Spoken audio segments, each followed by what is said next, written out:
you hear them running them out, it have a whole set of people, don't care what they talking about.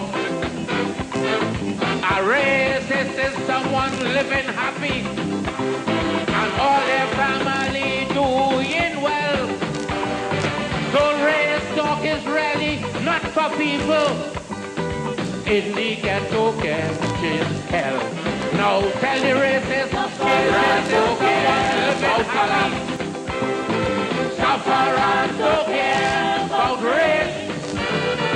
Sufferers don't care who migrate from where or who living in who place. Sufferers don't care who from country. Sufferers don't care who from town. Sufferers only want to hear where their food coming from.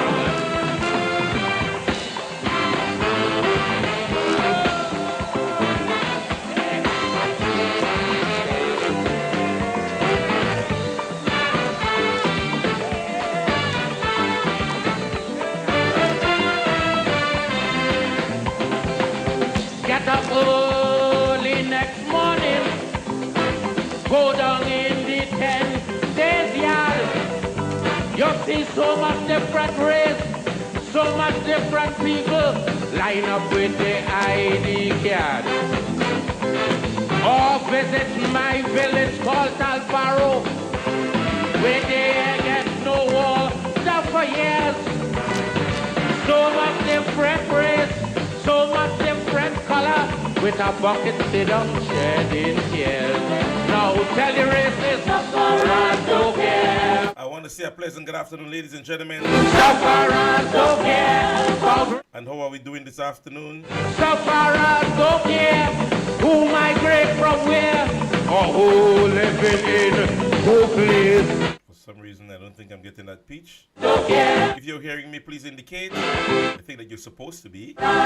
So a pleasant good afternoon, ladies and gentlemen, and welcome to another class in session program. I'm hoping that you're hearing me loud and clear, and we are ready for another class in session right here.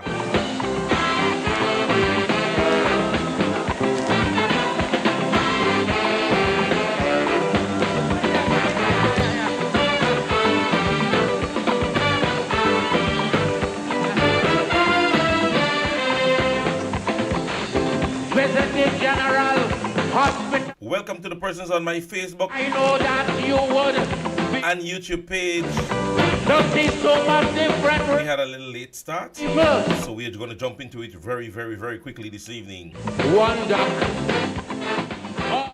All right, so ladies and gentlemen, you know, normally as of the past few weeks, we've been starting with some information. And so we want to start off in no different way today. We want to inform you guys of events that are happening, things that are happening that maybe you just want to be a part of, all right? So don't forget, and first, we must say thank you so very much to the many persons who showed up yesterday at River Road. We know many of you guys were again enthused and excited. Somehow yesterday I thought it cannot beat St. John's. So, I don't know what your decision was, but I think that St. John's crowd was touched a little bit and it grew somewhat a little more for the persons who were there yesterday. All right? So if you want to be part of events that are happening, let me just tell you of a few that will be happening. Steffo Promotion, they're presenting Fisherman Hawaiian Boat Ride. That will be happening on the 23rd of March. $75 would get you a ticket. Bowling Chime would be at 1 p.m. and sailing at 2. All right, so you can be a part of that all aboard the Embassy boat. All right. It's the weekend. Big Slice Promotion. They present a $6,000 bingo that will be taking place at Brownlee's Hideaway. It would be on the 19th. That's this Saturday. All right. There's also a TV that will be raffled, and 3 for $12 for drinks or $5 for one, all through the bingo event. And after that, you can dance to the wonderful music of DJ Smiley and DJ Fishman. Bingo tickets are $25, raffle will be $20, and the dance will be $10. All right. Baking and Friends, sorry, they present Hangover, that will be taking place on the 30th of March, $75 for a ticket. That will be aboard the Rum Runner 2. All right, so you can be a part of that also.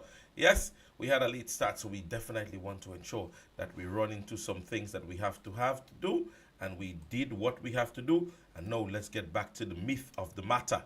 All right, so a pleasant good afternoon, ladies and gentlemen. I hope many of you guys would have had yourself a wonderful weekend. Go ahead right now, share the live, the persons on Facebook, the persons on YouTube, tag somebody. We are going to start a conversation this evening on a political basis. All right, we want to again remind many of you guys, and starting from next month, the youth arm of the new National Party, we are going to start a drive for the walkthroughs. Yes, we're going to start more interactive on the ground movement is what we would term it to be. So if you young people, or if we're into your constituency, come on out. Yes, it is organized by the youth arm of the NNP, but we want to say to you, all on sundry would be a part of reminding persons to get registered, persons get ready, campaign, canvass, those things are of paramount importance. Yes, so we want to remind many of you guys that starting next month, yes, just one more week in this month. So starting next month, you will see a lot of the youth arm and a lot of youth arm members on the ground getting it done. All right. Ladies and gentlemen, I decided today to just allow some of you guys to get your pen and pencil out, because I want to ensure that we are on the same page when I speak on certain things, right? And I just wanted to bring that point out this evening as it relates to what is governance and why is it important. He said, what is governance? Governance is the leadership of decision-making, culture, control, and accountability from the boardroom and throughout the organization to get consistently great outcome. Governance. Yes? And so I decided to explain that this evening so that many of you guys who are following a certain trend, yes, of wanting to address issues that are of not importance, is one that I believe that you all should cease and desist from immediately. There are issues of the state that there is a serious hush about. Yes, and many of you guys are now following that crowd and remaining silent to the important things and addressing other issues when you are seeing others commenting on it. But let me start with one of the issues that I've had. And I am not asking, I am saying to you, and many persons who might have been public servants before might be able to relate to the conversation that I'm about to have. When I listed within the RGPF in 2006, it was known from where I am from that I am a supporter of the New National Party when I joined the Royal Grenada Police Force. On joining the Royal Grenada Police Force, one of the things indicated immediately to me was political affiliation and being open to your political affiliation. And so many persons now would say, well, where this guy was all this time, and he just come now and he ping-a-ling and he a classroom. I have always been a supporter of the New National Party. However, based on the organization that I was a part of, which is the Royal Grenada Police Force, shared a great sentiment that persons should not be openly involved in political affiliations. So maybe the little fellas in the barracks knew that I is an NNP and so on, and we kept our conversation at that level of respect. You never saw me wear a jersey. I was never on no pulpit. I tried to avoid even going to meetings. Yes, Dr. Morris and I knew each other for years, even before joining the police force. And even on days when she saw me in St. George's, I paid respect by saluting the minister and the parliamentary representative, and we moved on. Yes, and it was a mutual understanding that even if she may have my support on election day, I was never to be called upon to do anything of the political party that is open. I don't know, ladies and gentlemen, when that sentiment within our public service in Grenada would have died. And Sister Jenny Rapier would have addressed that said issue on her last program. And the fact of the matter is, and I'm seeing Ms. Ferguson is saying exactly, we stayed in our lane. Because the force at the time as a public entity and being a public servant, we understood that even if we were supporting our political organization, the force had a merit on which one must follow when it comes to openly being affiliated with political organizations. And so we kept that standard, many of us, and I can speak of a number of persons. I can speak of a number of persons whom I know within the RGPF, even their parents, who was ring on finger with Dr. Mitchell, and I knew them personally, and them supporting the New National Party. We stayed in our lanes. We knew how to respect, why we must respect, and how we should respect when it comes to public service. As I said, I don't know when this went down the drain, but I would play a clip. All compliments Sister Jenny Rapier last week's Simon Says program. Take a look at this. Happened, and I'm showing you photos of a woman's general meeting of the NDC Women's Arm. Took place on Sunday, the 16th of February at somewhere in St. Mark. Now, the lady in the red with her hands up in the air, full of energy, is a public officer, a teacher, I was told.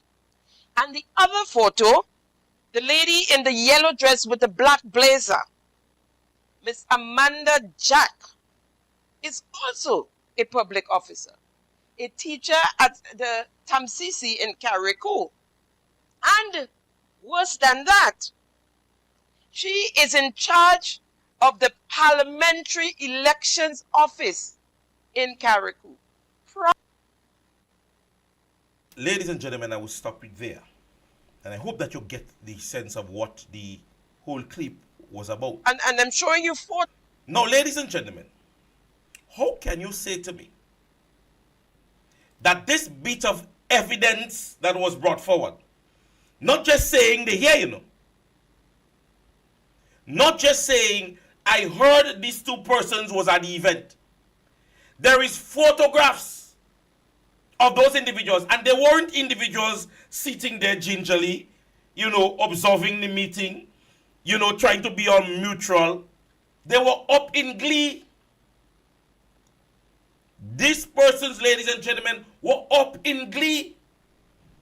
More so, the individual that she mentioned is the Tamsisi teacher, is the person in charge of the Parliamentary Elections Office in Carriacou and Petit Martinique.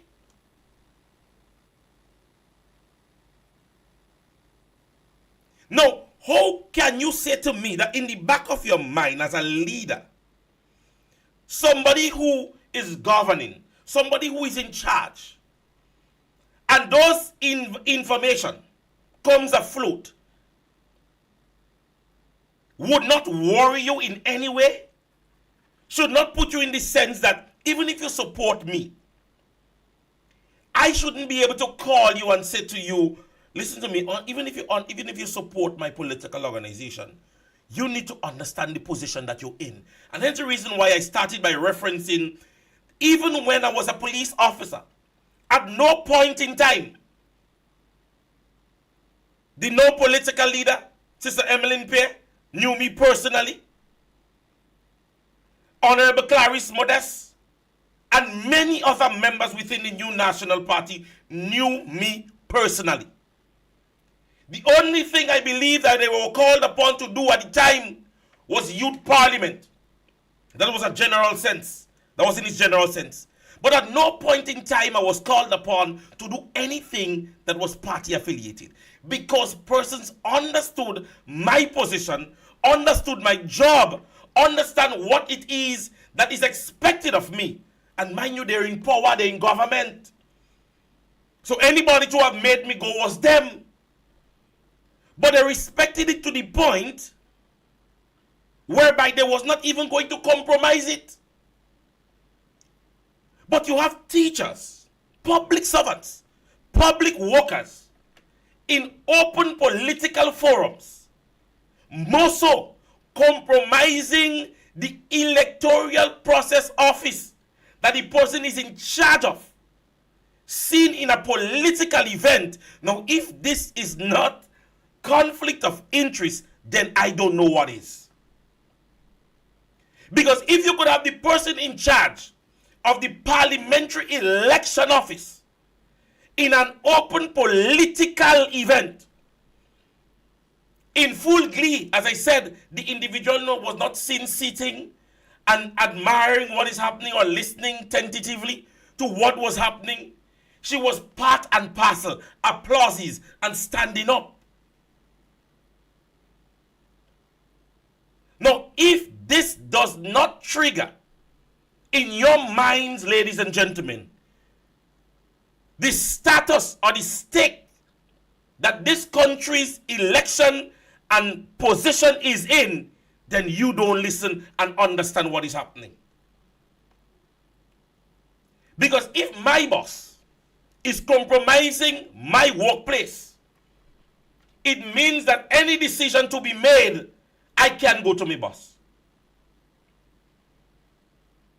Now, if the person in charge of the electoral office is openly affiliated with a political organization in Grenada, what, ladies and gentlemen, is causing this individual to not cause her position to sway in favor if something was to arise in terms of a political decision?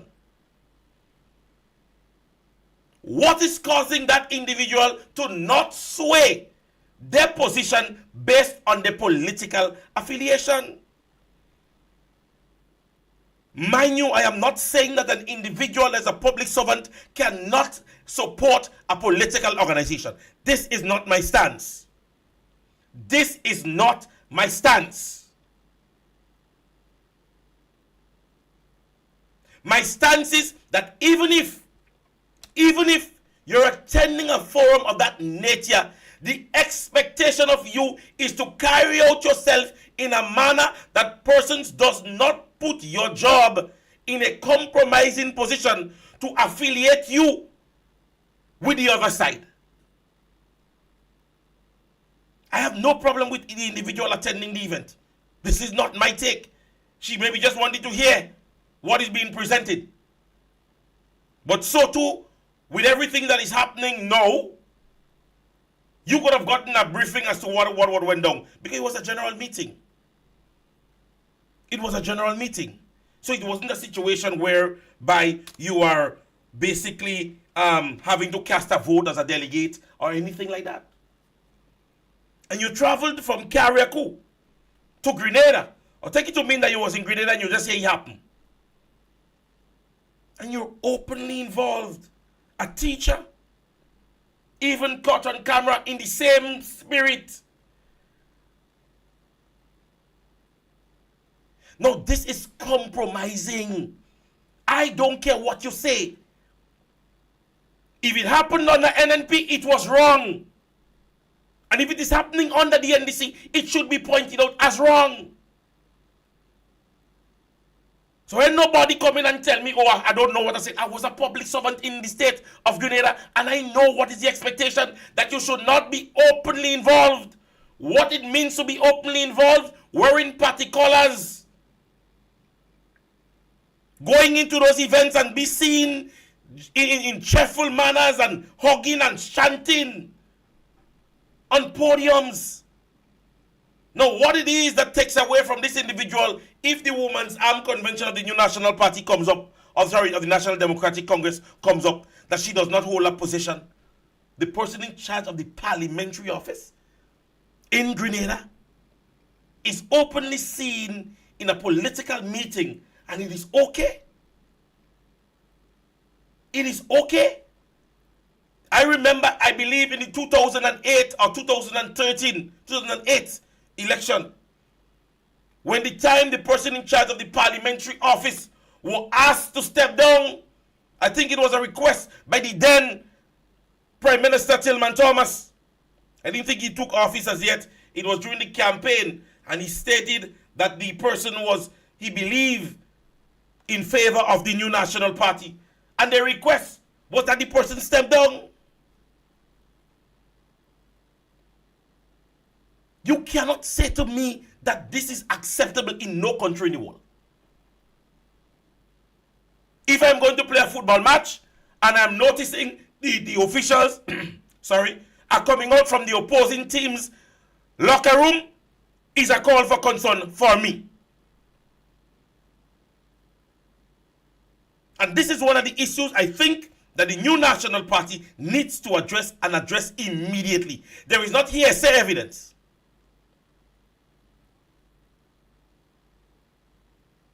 This is not hearsay evidence. There is a picture being circulated with the individual. This is not hearsay evidence. And so I immediately call on the opposition leader to address this issue, because it is a tentative one. It is a tentative one, because we're not speaking about an individual who is a mere public servant, a teacher, or a doctor that is sharing the opinion. She is in charge of the electoral office in Carriacou and PT Martinique. I am not saying that she doesn't have an opinion, and don't get me wrong, because I'm one person who respects each other's opinion. But you need to understand, when you hold certain position, there are moral conducts that you must carry out. You would not want to see your priest in black on Juve morning playing jab. Although he has a right to do what he pleases, but if he puts himself in that compromising position, he is now going to be questioned by the authorities, understanding whether or not he's reading the same Bible that you're reading. That is the position.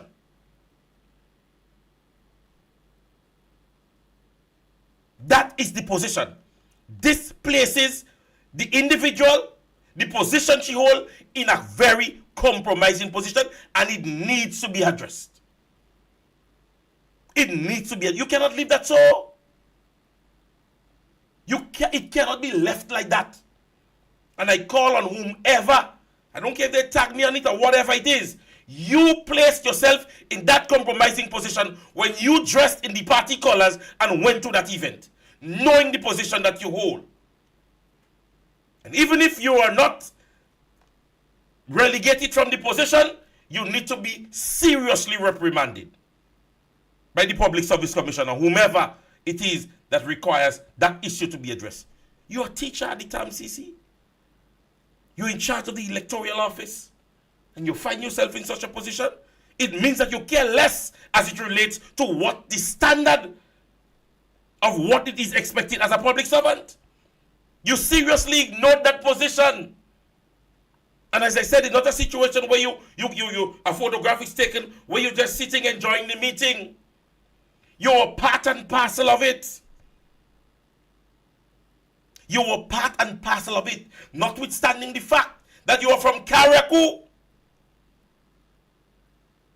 So even if, as I said, you were visiting the island and you hear it happening and you go, understood. But even worse, to travel from Carriacou to come to Grenada to attend the meeting makes it even worse. Makes it even worse. So it means that you intentionally came to Grenada to support your party, knowing the position that you hold.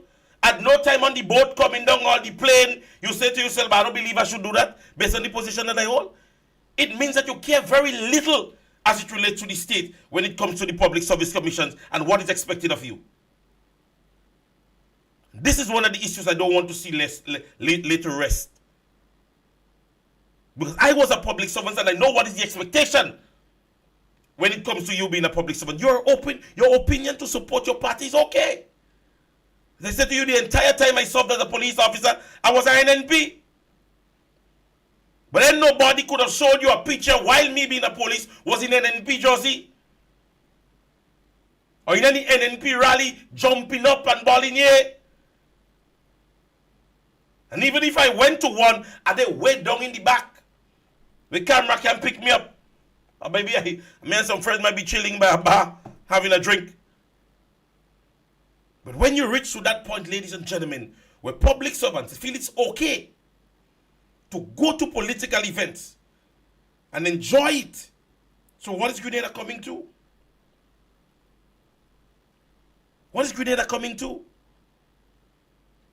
We have seen many persons, and even I'm speaking to the organ of the police force, when they left the organization, hey, you jump, you bury your mouth, you say, hey, but that person was an NNP, or that person is an NDC.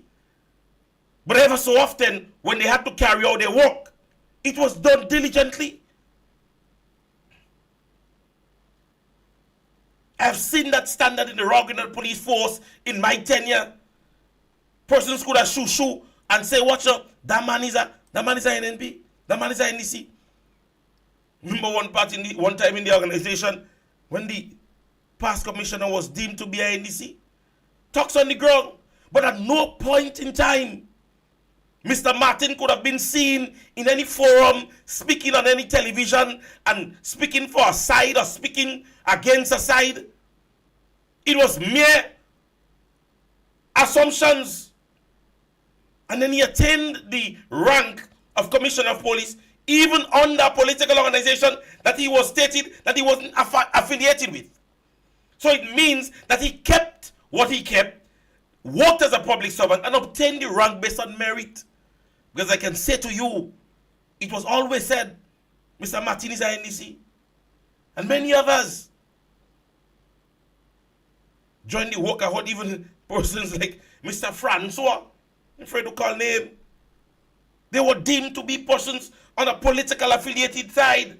But when they did their work diligently, and you could have had whatever assumption, they did not portray it, never in the public's domain.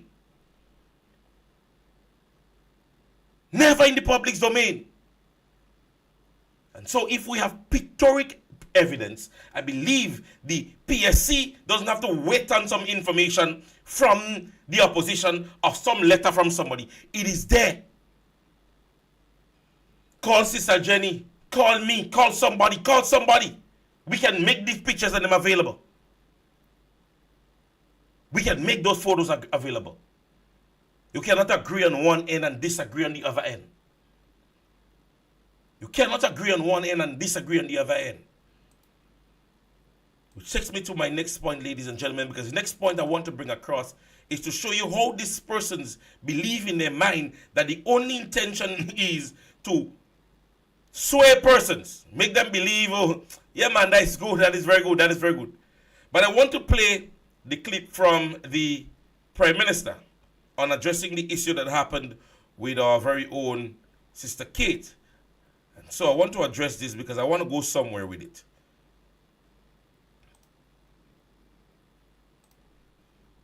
Somebody took a photograph of the Honorable Member for St. Andrews Northeast phone, and either themselves published it publicly on social media or some other platform, or sent it to someone who published it. And if the Speaker and the House has the capacity to find out who did the act, in my view, they should be held to account.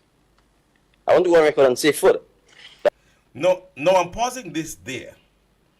Because here the Prime Minister is basically stating to the people that this conduct within the House is unacceptable. And so I immediately call on him because he realizes that if the House has that jurisdiction to deal with issues of that state, I want to immediately ask of if that is his stance, that it is something that should not be done in the House. I want to read something for you guys, and it was taken from one posted by Sister Linda Straker. Right? She's stating, I found this part of the interview today on the Bob Report very revealing by Vincent Roberts. Here who it is. Vincent Roberts, the current chairman of the National Telecommunication and Regulation Commission.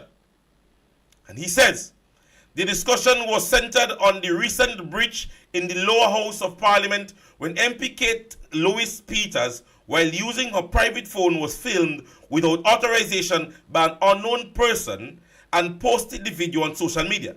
The claim is that she was shopping on a popular website.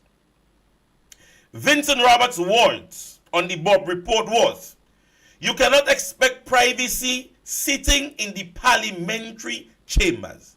Look at the design. People sitting behind and they reading your screen. I have brought it to the attention of others.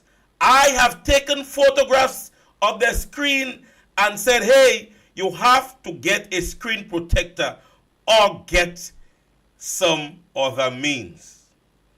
This is Mr. Vincent admitting openly on the Bob report that he, while sitting in the house, took pictures of members' phone.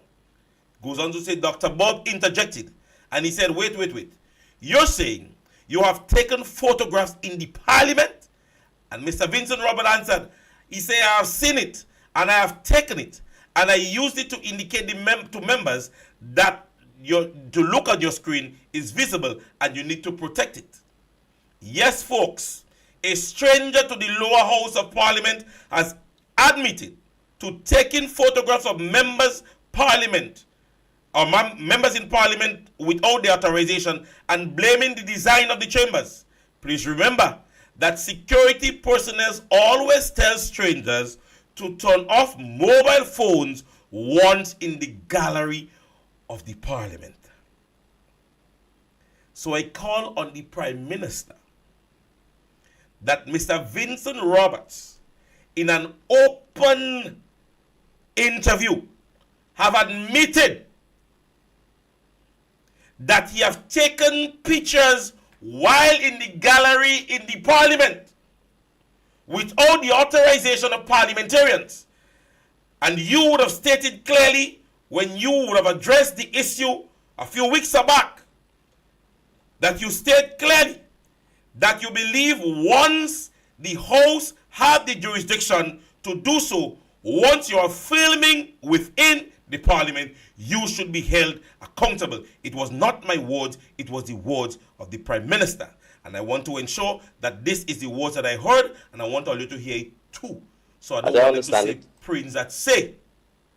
As I understand it, somebody took a photograph of the Honourable Member for St. Andrews Northeast phone, and either themselves published it publicly on social media or some other platform, or sent it to someone who published it.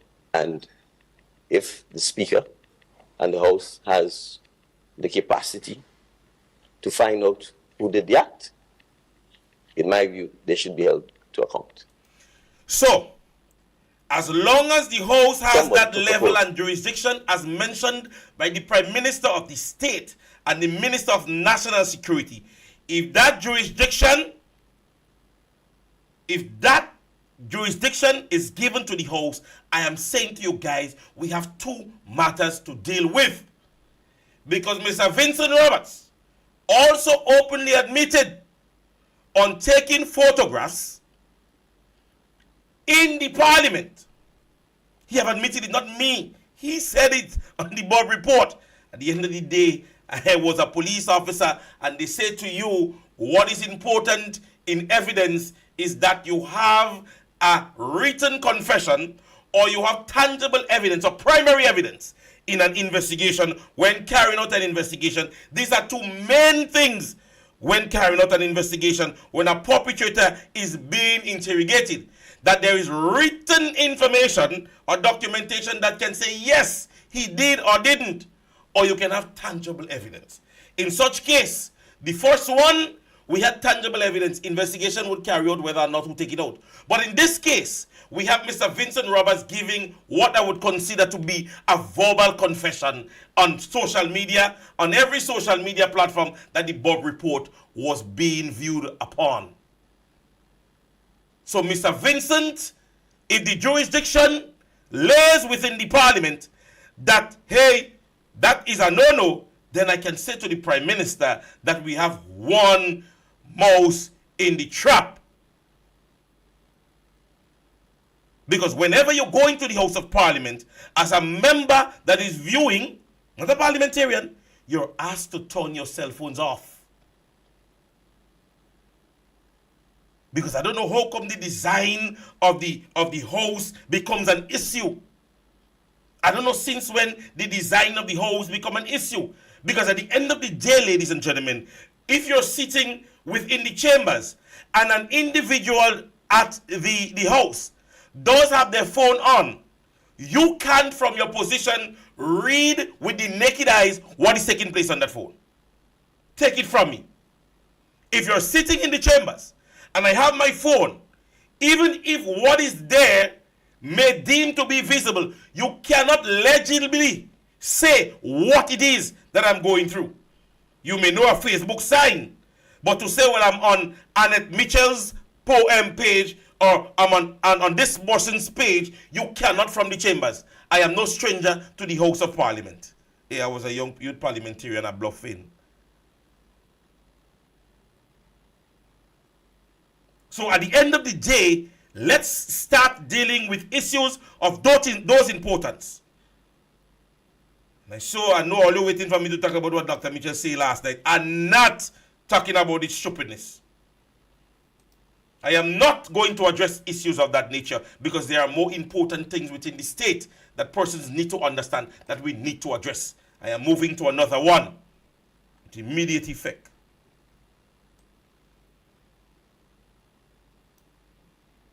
Let me address this one right here. Honorable Tevin Andrew has committed to complete 50 by the end of the year, and we are committing, PS Clark, yes, and ministry, we are committing to do over 100. I have more in my head, but over 100 by the ending of this year. Honorable Minister Williams told me, say, these are... Let me pause that. Now, based on what the minister said in that interview there, that was in September of 2024. Have to be done in 3 weeks. I joke my calculator, say, Mr. Minister, it's impossible. Concrete, 3 to 7 days, you'll get 50% of this. From the time you hear that, you know that should be listening.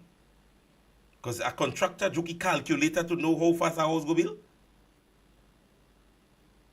A contractor joke a calculator to know how fast a house go build. Strength, we have to wait for certain things to cure to move on. Juice, we need it in 3 weeks. We had discussion with our contractors, other engineers, they say 8 weeks. So what we had to do was streamline the processes, and we did deliver a model house in 3.5 weeks. Additionally, 3 of the 35 houses under the Build Back Better project were handed over to families over the week. Let me pause it. This is a report. This is a report on February 2025.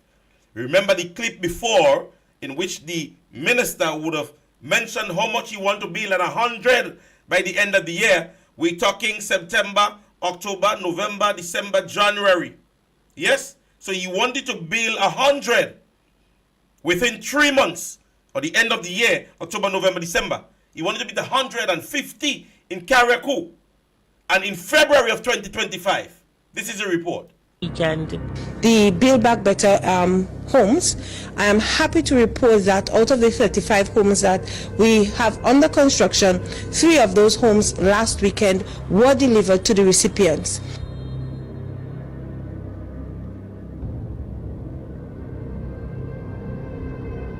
Honorable. So, ladies and gentlemen, those are not important to address. Those are not important to address. You stood boldly and you mentioned Honorable Tevin Andrew had dedicated or determined to build 50. Now we're hearing there is 35 under construction. He himself decided that he was going to build 100, but he had more in his head. Never had nothing in his head yet. But he had more in his head. And that was September of 2024. But in February of 2025, 3. A mere 150. A mere 150. Yeah?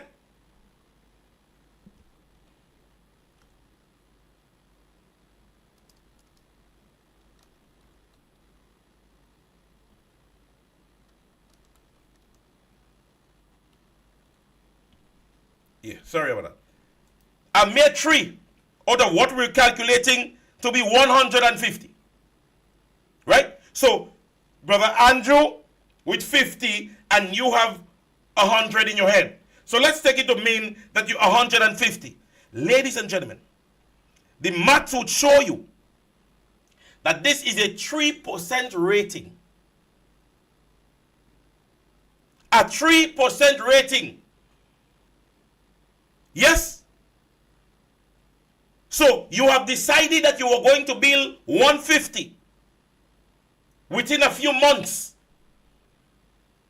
So we say, okay, look at a little sympathy. You can do it in 3 months. Let's give you to do it in 5. And in 5, you have delivered 3. And based on the rate you're going, if we're going to give you, let's say a year. Yeah?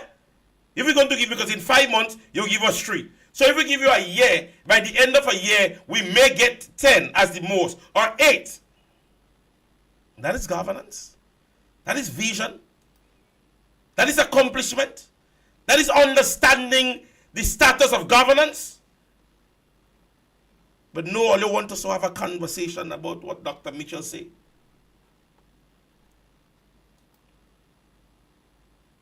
The union dues. The union dues, ladies and gentlemen, that this administration had taken a stance on to withheld from them, or to be withheld from them, has reached a regional level. Not NNP addressing it, you know. NNP would have pulled out a bulletin and they said, this is the position that they're taking and they don't like that idea. But it have reached a regional level. And what have we heard from the goons? What have we heard from all the persons that could oppose this morning? What Dr. Mitchell saying there last night? But the Caribbean Congress of Labour condemns Grenada's government interference in the Grenadian Public Workers Union affairs and demands immediate release of the union dues. This wasn't a release from the New National Party. So persons are watching from the outside and cleaning all your business and condemning all your business. But all you are not addressing those issues. All you're concerned about a man that is in his twilight stage after successively creating a legacy within the state in terms of his leadership and governance. A foolish dog barks at a flying bird. Say that again. A foolish dog barks at a flying bird. Dr. Mitchell has given 23 years of leadership in this state. Over 40 years, or close to 40 years of a political career. Some of all you don't even reach that stage yet. Some of all your political position have been compromised even the day all you took office. All you want to talk about what he say? He said that it's time to talk. Let him talk. The Caribbean Congress of Labour, the CCL, has been made aware that by letter dated January 17, 2025, the Office of the Secretary of Cabinet has requested that the Grenada Public Workers Union, PWU, provide A, evidence of its 2024 annual council meeting, including the attendance register, B, proof of consultation that was held with public officers regarding changes to the dues and services and the structure.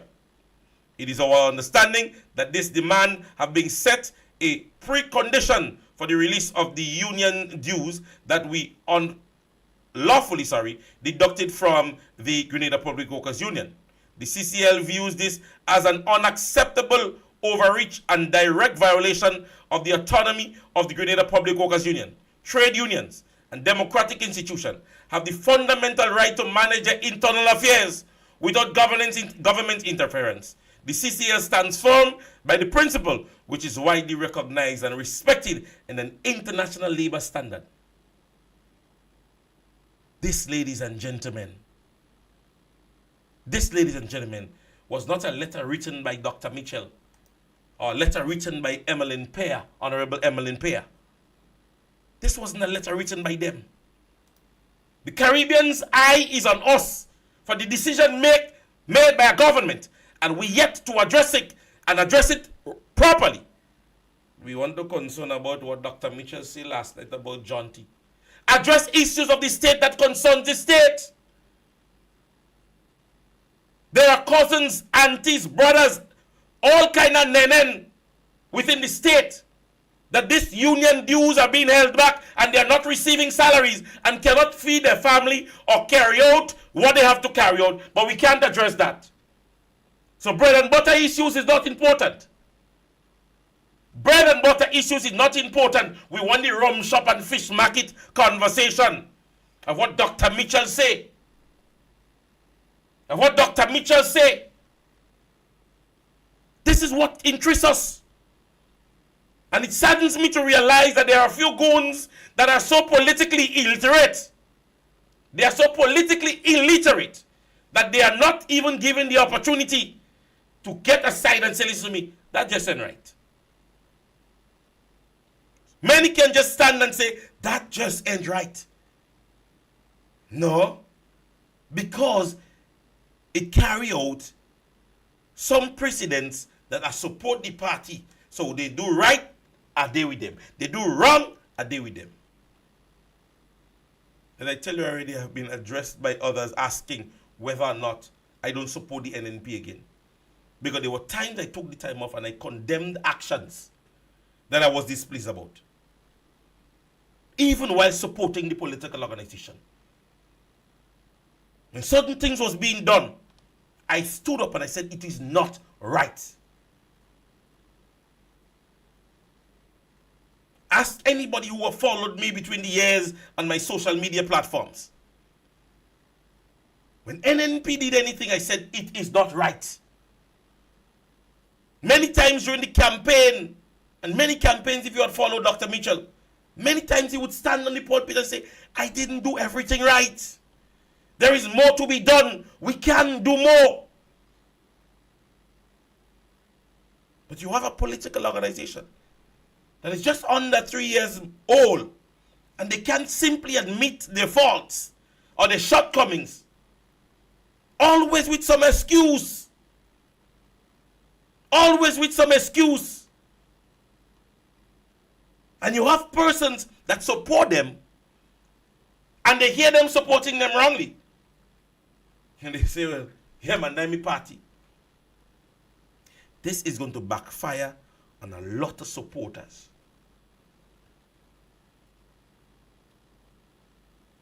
A lot of supporters. And when it does, I'm hoping that we understand the stance in which we took to cause us to be where we are at.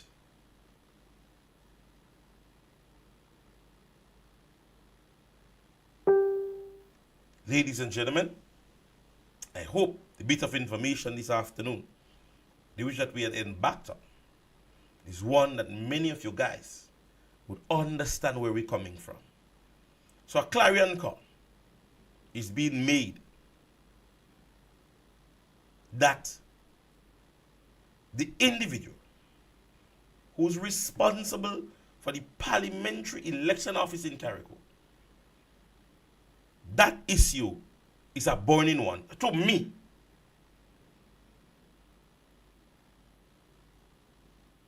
It's a burning one to me. And if it doesn't concern anybody else, you're going to hear me talk about it again. Because we need to understand, we can't have a general election and members are openly involved with political organization and sit there and believe, nah man, he won't do that, she won't do that. Human beings, human beings. As per usual, it is always a pleasure to be in your presence and be able to disseminate information to many of you guys. And so we will be back here on Wednesday, because tomorrow I'll be at the Alston George Park, where the B'nai Government School and Samaritan Presbyterian School parish meet will be held. And so I am an announcer at the event, and so I want many of you guys to be a part of it. Yes, if you guys are on the western side, feel free to come on up. Yes, persons out there in the diaspora, you have a wonderful event that is coming up. I want you to be a part of it also, and catch you back here again on Wednesday, God's willing. Keep safe, and this is another Class in Session program held by yours truly, Royalty James.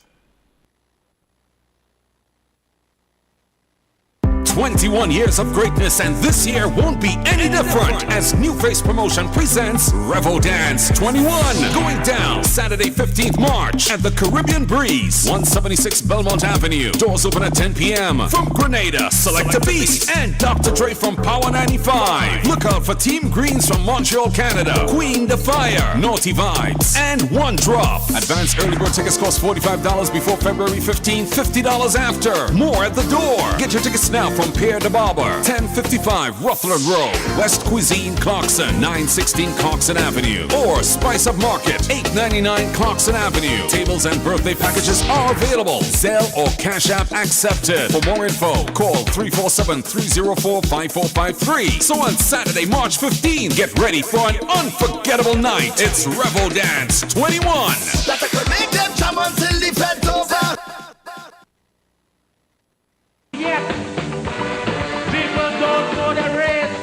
Yeah, remember the color. All they know is that their face is death. Now tell the racists, Sufferers don't care about what?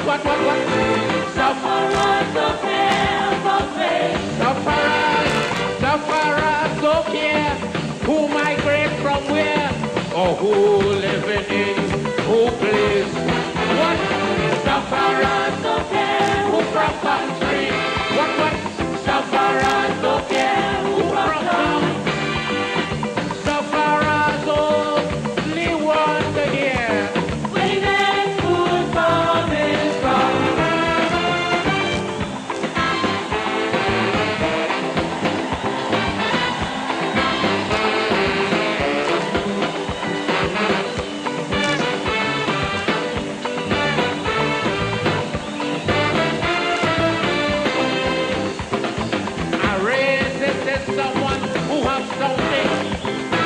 something that they want to protect. So they will always keep on talking the race talk till the day of the death. But poor people, we have nothing. Don't know where the next meal coming from. So I want you to go and to tell all the races, suffering makes us one. Tell the racists, sufferers don't care about color. Sufferers don't care about race. Sufferers don't care.